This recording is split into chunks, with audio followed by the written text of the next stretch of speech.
is KUGAN, CASSIUS for Rifle TV in association with Macklin's Gym. We're at the Pride of Manchester final press conference. Crolla PEREZ 2. With me, I've got Anthony Crolla. How are you? Yep, I'm good, Cook. Happy now, all the press done, the press conference now, so it's the weigh-in tomorrow, and obviously fight night Saturday, it's just around the corner. You obviously went mental on your birthday, a few drinks. Yeah, it was a mad one, and it was a Monday night, so more of a student night. Got a table, champagne Charlie did, and yeah, had a bit of a mad night, still nursing the hangover now. Listen, the best present you can get is obviously that WBA title around your waist come Saturday night. Of course, yeah, and geez, it sounds a bit of a double celebration on Saturday night. Obviously, some people are saying that the first fight, as well as you did, the opportunity wasn't taken regardless of whether that was in your control or not. And going into the second fight, it might have been that first chance that was your best chance. What do you think of that? I disagree. I think I've shown last time that I can more than hold my own, and I believe from them. Listen, I'm expecting a better Dice Perez. Everyone keeps telling me, but I'm expecting myself to be better also, KUGAN, and I've trained that way, and I feel in the gym when we use similar, sparring partners from last time. They've told me the difference in me, and Joe's really happy. Joe's not an hard man. Joe's not an easy man, to please, and everything's really good now. I'm looking forward to Saturday. I'm very confident.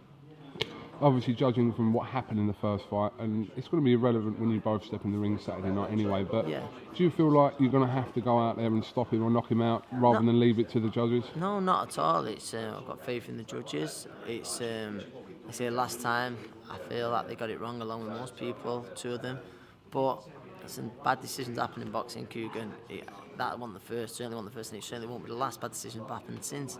It's just part of the sport that we love, and on Saturday I'm confident I'm prepared for 12 hard rounds if it goes the distance, and I believe I've done enough. I believe I'll get it. If the opportunity arises where I hurt Perez and I've got him in trouble, I believe that I can lock on, I can get him out of there.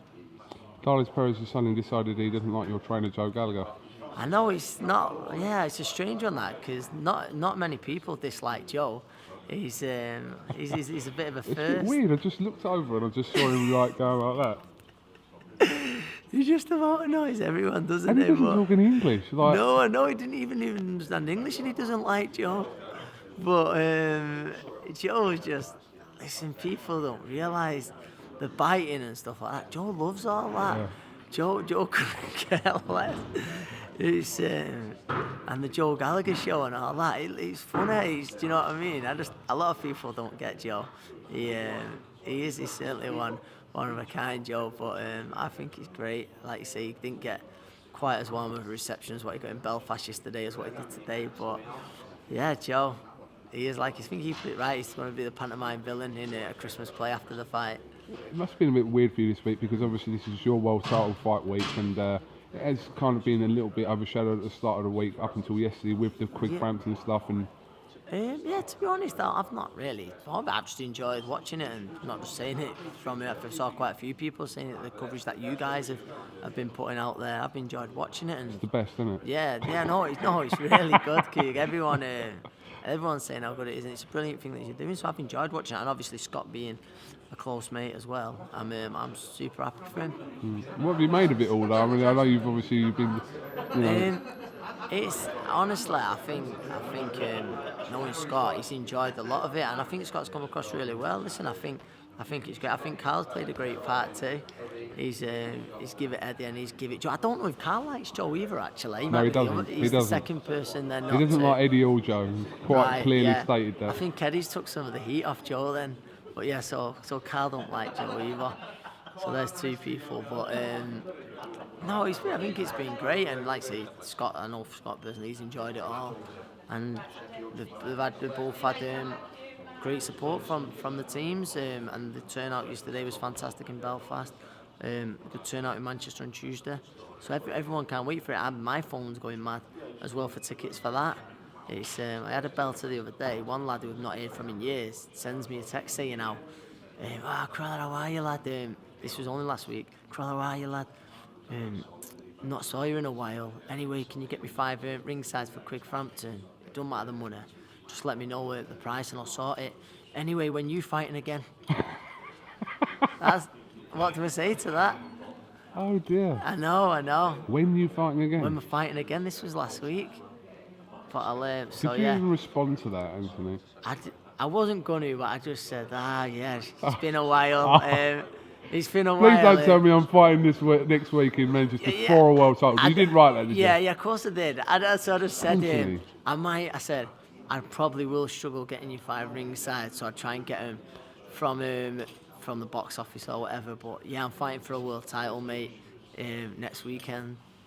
And you got to stop this nice guy thing. I've not heard back though, so I don't know. You got to stop this nice guy thing. Yeah, no.